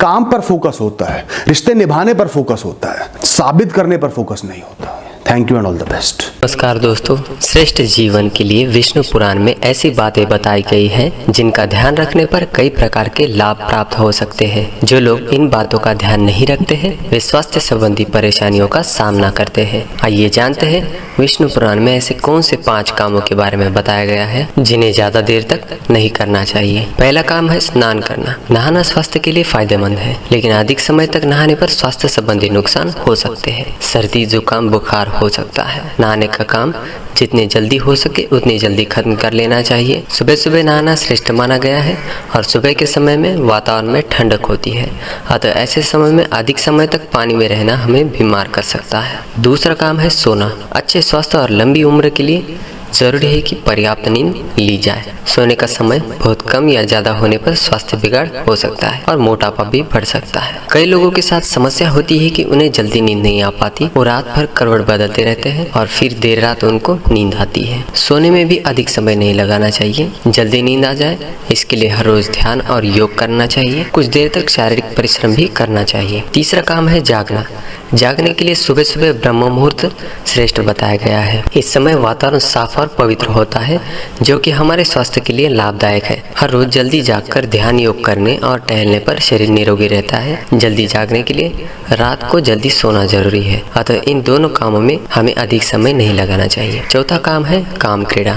स्त्री पुरुष को इस बात का विशेष ध्यान रखना चाहिए कि काम क्रीड़ा यानी शैया सेवन में अधिक समय न लगाए। इस काम में बहुत अधिक समय लगाने से शरीर कमजोर हो सकता है। दोनों को ही स्वास्थ्य संबंधी कई परेशानियों का सामना करना पड़ सकता है। और 5वां काम है व्यायाम करना। व्यायाम से शरीर दष्टपुष्ट रहता है, शरीर की रोग प्रतिरोध क्षमता बढ़ती है, मौसमी बीमारियों से सुरक्षा होती है।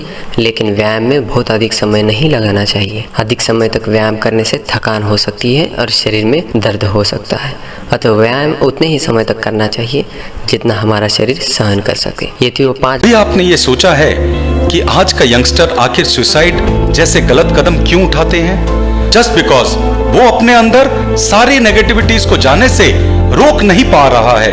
अब आपके मन में आ रहा होगा कि मैं कौन सी नेगेटिविटीज की बातें कर रहा हूं। आज की युवा पीढ़ी अपने दिन भर में लगभग 44% का समय अलग अलग सोशल प्लेटफॉर्म्स को देखने में लगा देती है।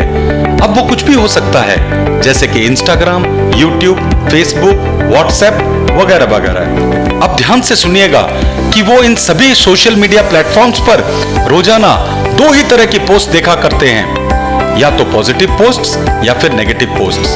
मैं एक्सप्लेन करता हूं। लोगों की एंगेजमेंट्स या फिर शादी की पोस्ट्स, किसी को नई जॉब्स लगने की पोस्ट या फिर किसी के हाई मार्क्स पाने की पोस्ट, जिसे मैं पॉजिटिव पोस्ट्स कहता हूं। लेकिन इसका बिल्कुल ऑपोजिट रिएक्शंस हमारे इमोशंस पे होते हैं, क्योंकि हमारी जिंदगी में ऐसी कोई भी पॉजिटिव बातें आज नहीं हो रही हैं। यहाँ पे आपको ये समझने की बहुत जरूरत है कि ज्यादातर लोग अपनी लाइफ की अच्छी चीजें ही पोस्ट करेंगे। अब वो अपने लाइफ के अनसक्सेसफुल इवेंट्स को कभी भी पोस्ट नहीं करने वाले हैं। दूसरी तरफ दोस्तों, हम रोज इन सोशल मीडिया प्लेटफॉर्म्स में किसी के डेथ, एक्सीडेंट्स या फिर ब्रेकअप्स की भी पोस्ट देखा करते हैं। और सच बताऊं, ये सारी चीजें जो हम अनजाने में देख रहे हैं वो कहीं ना कहीं इनडायरेक्टली हमें अंदर से खोखला बनाती जाती है। आप ये सोच रहे होंगे कि वो कैसे? तो सुनो, ये सारी चीजों को देखते देखते आपको पता भी नहीं चलता और कहां से जेलसी, नफरत, लालच, घमंड, ईगो जैसी चीजें हमारे अंदर जन्म लेना शुरू कर देती हैं।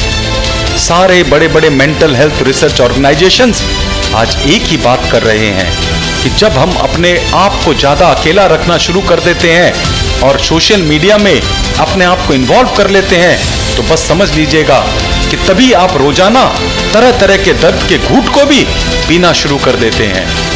एक्चुअली जब आप इन सब चीजों को जरूरत से ज्यादा देखते हैं तो एक पल तो आपको बहुत खुशी होती है और दूसरे ही पल आपको उतना ही ज्यादा दुख हो जाता है। आपकी अप्रोच अब बिल्कुल कैजुअल सी होने लग जाती है और ये सब कहीं ना कहीं आपके रिश्तों के अंदर जहर घोलना शुरू कर देती है। एंड बिलीव मी कि कभी कभी ये नुकसान, ये दर्द बहुत बड़ा हो जाया करता है। स्ट्रेंज लग रहा है ना, लेकिन ये बिल्कुल सच है। अब आपके मन में नेक्स्ट सवाल आ रहा है, इन सभी चीजों से फिर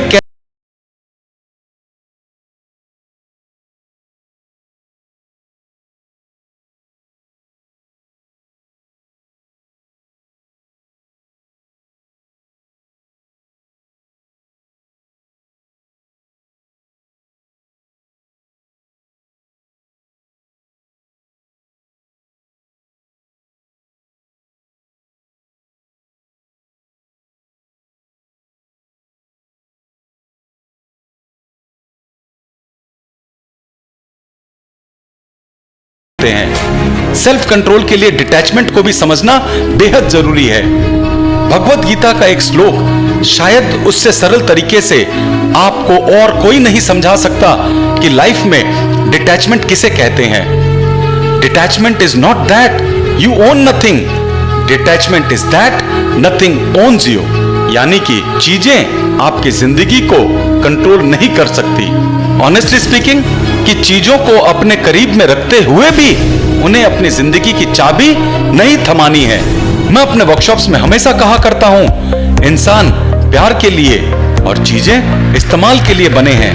लेकिन बात तब बिगड़ जाती है जब चीजों से प्यार किया जाता है और इंसान का इस्तेमाल किया जाता है। ठीक उसी तरह आज अब आपको सही निर्णय अपने लिए लेना होगा कि आपको किन चीजों के नजदीक जाना है और किन चीजों से अपने कदम को वापस खींच लेना है। अगर हम जो देख रहे हैं उस पर अपना सेल्फ कंट्रोल कर लें कि मुझे क्या देखना है और क्या नहीं देखना है, तो आज के समय में ये एक बहुत बड़ा कदम होगा अपने अंदर में से एंजाइटीज को, डिप्रेशन को और मेंटल हेल्थ प्रॉब्लम्स को दूर करने के लिए। अंत में मैं आपसे यही कहना चाहूंगा कि आप अपने लिए समय निकालें, एक संत के जीवन से सीख लें और अपने सेल्फ कंट्रोल के द्वारा अपनी एनर्जी को वेस्ट ना होने दें। All the best. मेरे को मेरे बॉस पे भयंकर भरोसा था।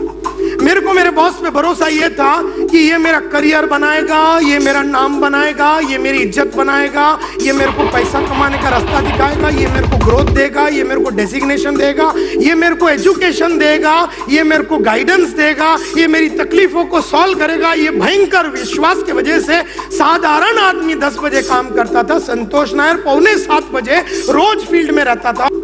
Edward Marshall says, Speed happens when people trust, truly trust. हर आदमी पे भरोसा होना जरूरी नहीं है, लेकिन हर रिश्ते में भरोसा होना बहुत जरूरी है। गांधी जी हमेशा बोलते हैं, The moment there is suspicion about a person's motives, अगर एक आदमी की इंटेंशन के ऊपर अगर शक आ गया, everything he does becomes tainted। मतलब फिर वो कुछ भी करेगा ना, उसका नाम बदनाम होता है। लगातार 1990 में इसके ऊपर काम होना चाहिए, 91 में काम होना चाहिए, 92 में काम होना चाहिए, 93 में काम होना चाहिए, 94 में काम होना चाहिए, 99 में काम होना चाहिए, 2001 में, 2005 में, 2006, 2008, 2009, 2010, 2011, 2015, 2020, 2030 में इसके ऊपर लगातार काम होना चाहिए, कंटिन्यूस होना चाहिए। ये वाइस लोग ही करते हैं, इंटेलिजेंट लोग नहीं करते। मैंने अगर तेरे को काम दिया और वो काम होगा, इसका मेरे को भरोसा है। जब मेरे को तेरे पे भरोसा है कि तू रिजल्ट्स निकाल के देगा, तो मेरे को तेरे पे ट्रस्ट आता है। अगर तेरे में रिजल्ट निकालने की कलाकारी नहीं है, तो लोग भरोसा नहीं करेंगे। सतीश भाई, अगर किसी को आपने अपॉइंट कर दिया CEO, वो रोज बोलता सर मैं ईमानदारी के साथ, मैं ईमानदारी के साथ सुबह बॉडी, माइंड और बाकी के पार्ट्स भी सब लेके आता हूँ। बॉडी, माइंड और क्या था, हार्ट और स्पिरिट, और फुल स्पिरिट मार के भी मैं इधर आता हूँ। और मैं इधर फुल टाइम, आपको देखो, आपने देखा होगा, मैं सुबह आता हूँ, मेरा सर मैं संडे मंडे अंडे सब काम करता हूँ सर, मैं 9 बजे तक। वो बोलता मैं ईमानदार हूँ, मैं बहुत कमिटेड हूँ, मैं बहुत ऑनेस्ट हूँ, मेरा इंटेंशन देखिए बहुत क्लीन है। अबे सर भूखने के भाग, तेरा इंटेंशन क्या, तेल लेने, रिजल्ट निकाल। और एक है लीडर जो रिजल्ट निकालता, लेकिन साला दुनिया भर का झोल जाल इंडिया लिमिटेड का चेयरमैन हो, टोटल झोल। रिपोर्ट उसका है नहीं, ये नहीं, उसके लड़के लोग का कोई भरोसा, कुछ नहीं, कुछ भी करके वो लास्ट में डायलॉग क्या, धंधा ला रहा हूँ। आपको किस चीज से मतलब है? नायक धंधे से मतलब, मैं तो ला रहा हूँ। हर आदमी का ड्रीम्स है, हर आदमी का हीरो होता है, हर आदमी का एक रोल मॉडल होता है कि माला याचा इसके माफत बनने का, मुझे इसके माफत बनना है। One thing that can make people increase the speed, productivity and reduce your cost is,